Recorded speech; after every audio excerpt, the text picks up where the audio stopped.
हा विषय गांभीर्याने घेतला पाहिजे. संशयास्पद आहे. आता CBI जर त्यांना चौकशीसाठी बोलवलं तर खरं संशयास्पद आहे.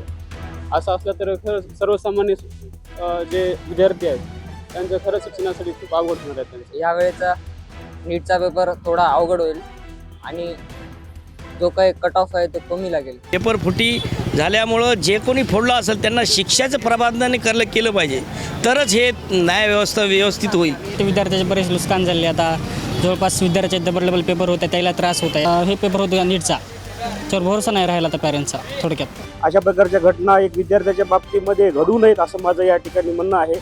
कारण या ठिकाणी पारदर्शकताच राहिली पाहिजे. पण एखादा प्रकार जर समजा या प्रकारामध्ये घडला तर हे जे क्लासेस चालू आहेत लगेच येऊन कोणीतरी येऊन त्या क्लासेसवर समजा बंद करणं हे करणं असं केल्यामुळे त्या विद्यार्थ्याचं नुकसान होते.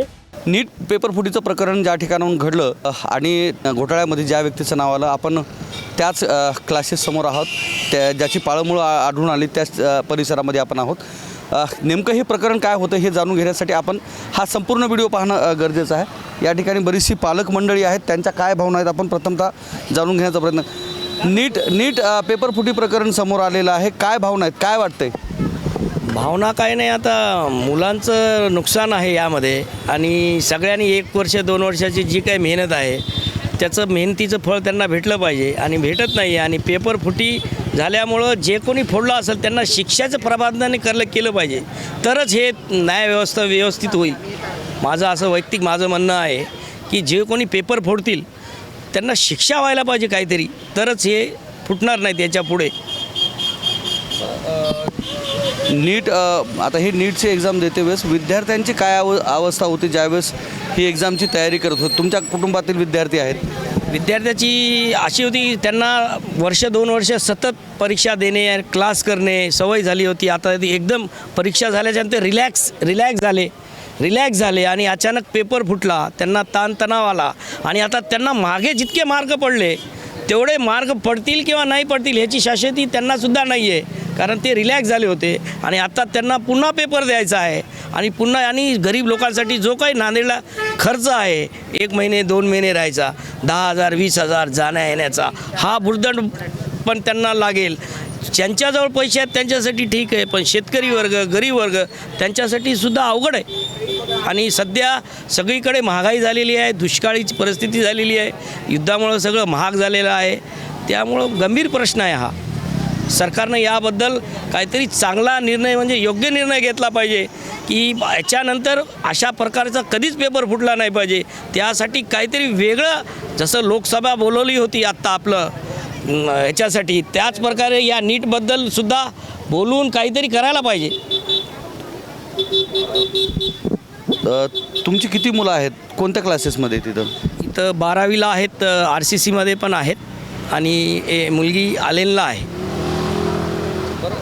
ज्या क्लासच्या बाहेर तुम्ही थांबलात त्या क्लासेसवर काल CBIची धाड पडली.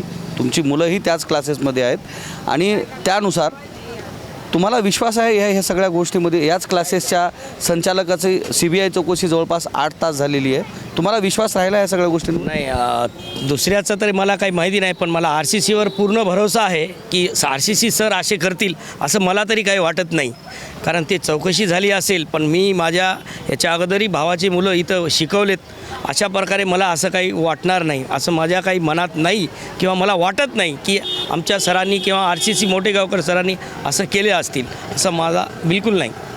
40 ते त्यांनी जे गेस्ट पेपर दिला होता त्यातली 40 ते 42 जी प्रश्न आहेत ती जशास तशी उतरलेली आहेत. सर असं म्हणणं योग्य नाही. आता माझे पण मुलं आहेत, असे कुठलं गेस 40 ते 42 माझ्या मुलाला, आता माझे मुलं RCCला शिकले पण असं कुठं नाही झालेलं आहे आमच्या तर नाही यावर्षी. त्यांनीच त्यांचा व्हिडिओ सोशल प्लॅटफॉर्मवर, त्यांच्या RCCच्या सोशल प्लॅटफॉर्मवर टाकलेला आहे.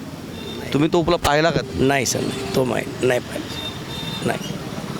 जे नीटचा पेपर फुटला त्या संदर्भात कोणी बोललं आहे आपल्याशी? बोलले ते विद्यार्थ्याचे बरेच नुकसान झाले. आता जवळपास विद्यार्थ्याचे डबल पेपर होते, त्याला त्रास होत आहे. जे लांबचे विद्यार्थी आहेत त्याला नांदेडला वगैरे जिथं सेंटरला आहेत त्याला पण परेशानी जायला यायला, 2 दिवस राहायला, खर्च वगैरे वाढणार, असे प्रकरण चालले आहेत. ज्याला जास्त मार्क भेटले त्याचं थोडं नुकसान आहे. आता पेपर हार्ड होईल किंवा सोपं निघेल याच्यावर काही भरोसा नाही त्याचा, असे विद्यार्थी म्हणत आहेत. पूर्वी ज्या पद्धतीने ॲडमिशन क्लासेसला होत होती त्याच्यावर काय परिणाम झाला का ह्याच्या सगळ्या गोष्टी? थोडंफार तर आता होणारच. नीटकडे जास्त लक्ष नाही जाणार. पेपर जे हार्ड पेपर होते समजा जास्त हे पेपर होते नीटचा, त्याच्यावर भरोसा नाही राहिला तर पॅरेंट्सचा थोडक्यात. पॅरेंट्सचा भरोसा राहिला. हां.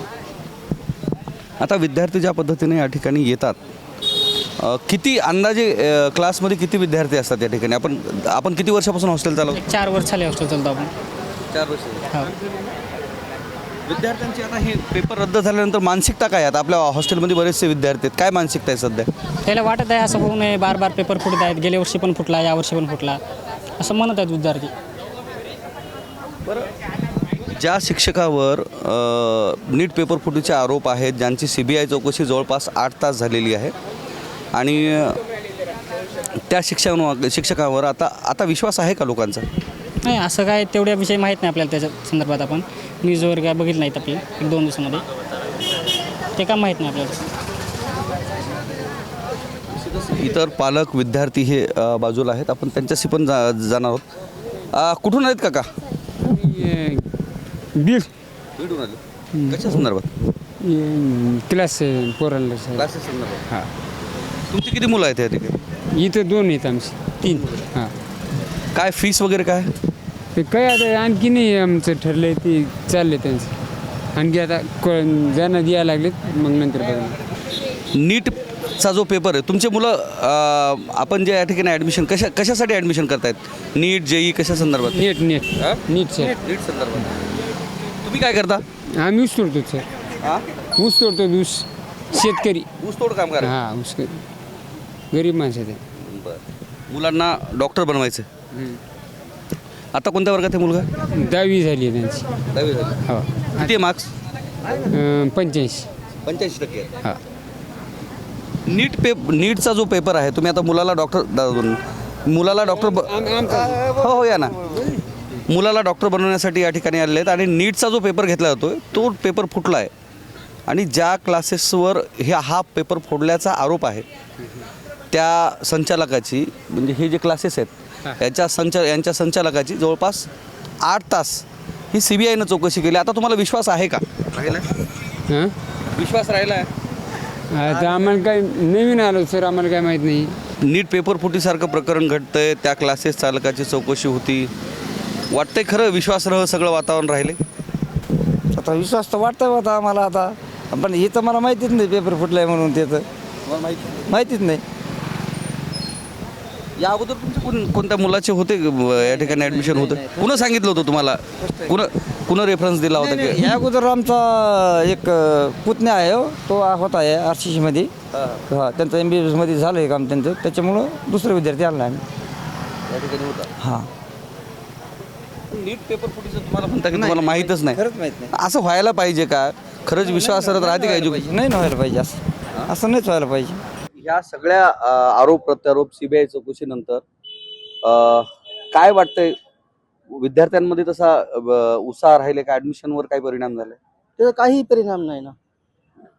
सर्व लोकांना माहीत आहे, खूप अनुभव आहे त्यांना, चांगल्या प्रकारे शिकवतात. त्यांना खूप 20-25 वर्षाचा अनुभव आहे, त्यामुळे कशात काही फरक पडणार नाही याच्या गोष्टी. CBI सारखी चौकशी 8 तास होते तरी पण विश्वास राहिलेला आहे?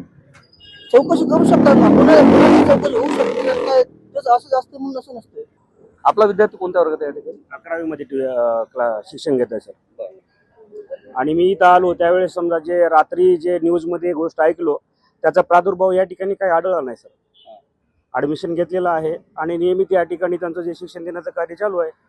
आता वरच्या लेवलला लोक वरी बघून घेतील, परंतु इथं तर सुविधा एकदम चांगल्या प्रकारे चालू आहेत, काही शंका नाही. अजून काय विचारायचं तुम्हाला? किती विद्यार्थी असतात क्लासमध्ये? सर एका क्लासमध्ये जवळपास RCC मध्ये तर कमीच आहे, जवळपास 40 ते 50 विद्यार्थी आहेत. आणि RCC मध्ये चांगल्या प्रकारे शिक्षण दिलं जात आहे या उद्देशानं आम्ही या ठिकाणी ॲडमिशन दिलेलं आहे आणि आतापर्यंत आम्हाला सुविधा चांगली भेटलेली आहे. हे काय पहिलं वर्ष नाही, काही नाही. जवळपास 6वी पासून विद्यार्थ्यांना ॲडमिशन RCC मध्ये घेतलेलं आहे. 6वी पासून ते 11वी पर्यंत हा विद्यार्थी इथंच आहे आणि शिक्षण एकदम चांगलं असल्यामुळं, चांगल्या प्रकारे विद्यार्थ्याचा विकास झाल्यामुळं आम्ही कंटिन्यू त्या ठिकाणी ठेवलेला आहे. राहिली गोष्ट पेपरमध्ये आलेली, पेपरमध्ये आलंय शंका कुशंका ते बघून घेतील. आम्हाला तर आमच्या विद्यार्थ्याच्या बाबतीमध्ये काही शंका ह्या ठिकाणी आढळून आलेली नाही. शिक्षण त्यांनी फक्त जे चालू देत आहे ते कंटिन्यू ठेवावं असं आमचं म्हणणं आहे. नीट पेपर फुटीचा जो प्रकार घडलेला आहे, विद्यार्थ्यांनी वर्षानुवर्ष ती तयारी करत असतात आणि या प्रकारच्या घटना घडतात. पालक म्हणून तुम्हाला काय वाटतं? पालक म्हणून अशा प्रकारच्या घटना घडणं हे चुकीचं आहे सर. अशा प्रकारच्या घटना एक विद्यार्थ्याच्या बाबतीमध्ये घडू नयेत असं माझं या ठिकाणी म्हणणं आहे. कारण या ठिकाणी पारदर्शकताच राहिली पाहिजे. पण एखादा प्रकार जर समजा या प्रकारामध्ये घडला तर हे जे क्लासेस चालू आहेत लगेच येऊन कोणीतरी येऊन त्या क्लासेसवर समजा बंद करणं हे करणं असं केल्यामुळे त्या विद्यार्थ्याचं नुकसान होते आणि पालकाचंही नुकसान होते. कारण पालक या ठिकाणी जी काही समजा फी भरत आहे 5,000 म्हणा 10,000 म्हणा हे म्हणा ही फी कुठून तरी आणून भरत आहे. त्याच्यामुळे एखादी नवीन समजा काही कार्यकर्ते आले नाही तुमचे क्लासेस बंद करा असं म्हटल्याच्या नंतर जे विद्यार्थ्याचं नुकसान या परीक्षेच्या माध्यमातून झालेलं आहे त्याच्यापेक्षा मोठं नुकसान हे शिक्षण घेत असलेल्या विद्यार्थ्याचं होईल.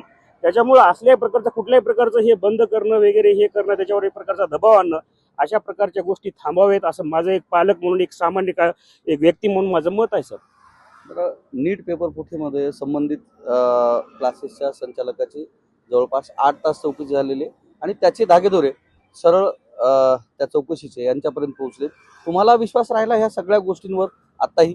सर या संदर्भामध्ये समजा संचालक साहेबाची चौकशी झालेली आहे असं मी न्यूजमधून ऐकलेलं आहे. परंतु त्याचा आणि ह्या क्लासवाल्याचा काही संबंध नाही. कारण या ठिकाणी जे शिक्षण देणारे आहेत जे लेक्चर लोक आहेत ते वेगळे आहेत सर. त्यांना ते कोणत्या प्रकारचे डायरेक्शन करत असतील ते वरच्या लेवलवर हे त्यांचा वेगळा प्रसंग असेल. परंतु या ठिकाणी विद्यार्थ्याला जे शिक्षण द्यायचं आहे ही लेक्चरर मंडळी चांगल्या प्रकारे देत आहे. त्यामुळे आम्हाला कसल्याही प्रकारे या ठिकाणी काही फरक जाणवलेला नाही. ज्यावेळेस अशा क्लासेसचे नावं येतात त्यानंतर पालकांची मानसिकता विद्यार्थ्यांची मानसिकता काय आहे? नक्कीच हा विषय गांभीर्याने घेतला पाहिजे. संशयास्पद आहे. आता CBI जर त्यांना चौकशीसाठी बोलवलं तर खरं संशयास्पद आहे. असं असलं तर खरं सर्वसामान्य जे विद्यार्थी आहेत त्यांचं खरं शिक्षणासाठी खूप अवघड होणार आहे त्यांचं. कारण नीट पेपर फुटीचं प्रकरण त्याच्यामध्ये PV कुलकर्णी नावाचा एक ग्रहस्थ ज्यांना पेपर सेट केला त्यांनाच तो पेपर फोडलेला आहे आणि त्याचे धागेदोरं जे आहेत ते ह्या क्लासेसपर्यंत RCC क्लासेसपर्यंत येऊन थांबतात.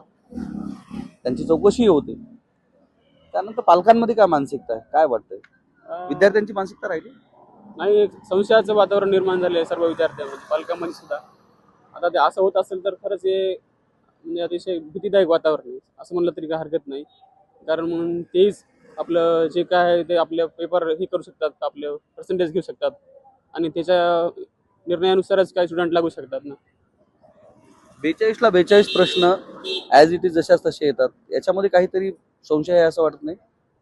असं एकंदरीत जर ओव्हरऑल एक्झाम बघितल्या तर आपण असं म्हणता येणार नाही की तेवढे 42 क्वेश्चन असं काय नाही तेवढ्या एक्झाममधून. पेपरच्या अगोदर एक दिवसा अगोदर त्यांनी जर 42 क्वेश्चन असं येणारच आहेत असा जर प्रसंग घडला असेल तर हा नक्की संशयास्पद आहे. यात काय दुमत नाही.